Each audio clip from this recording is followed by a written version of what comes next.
ஆடின காலும் பாடின வாயும் சும்மா இருக்காதுன்னு இதுக்கு தான் சொல்லியிருப்பாங்களாட்ருக்குதுங்க. என்னதான் தாத்தா முடியலன்னு குச்சி ஊனிகிட்டே நடந்துகிட்டு இருந்தாலும் கை வலிக்குது கால் வலிக்குதுன்னு சொன்னாலும் நாம் ஒரு வேலை செய்கிறோம்னா கண்டிப்பாக அவர்னால முடிஞ்ச ஹெல்ப்பை செஞ்சுட்டு தாங்க இருக்கிறாரு. நாங்கள் ஊருக்கு நோம்பிக்கு போயிட்டு வர்றதுக்குள்ளேயே எங்கள் வானம் ஃபுல்லாக கருக்கிருச்சுங்க. கள்ளக்குடிக்கு வேற படுத்தா போடாமல் இருந்துச்சுங்க. இன்னும் கொஞ்சம் கொடி வைக்க வேண்டியதாக இருந்துச்சுங்களா. சரி ஒரு நாள் என்ன ஆயிருதுன்னு நினச்சா கடைசியில் மழை வர்றாப்புல இருந்துச்சுங்க.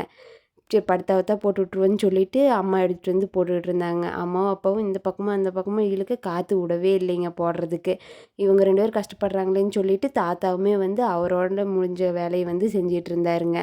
ஒரு வழியாக வந்து படுத்தாவை இழுத்து போட்டு அப்புறம் சுற்றியுமே கயிறு கட்டினோன்னையுமே படுத்தா நின்றுக்குச்சுங்க. இதுக்கு மேலே மழை வந்தாலும் ஒன்றும் கவலை இல்லை, மீதி கொடி நாளைக்கு கொண்டு வந்து வச்சிடலான்னு சொல்லிட்டு வீட்டுக்கு வந்தாச்சுங்க.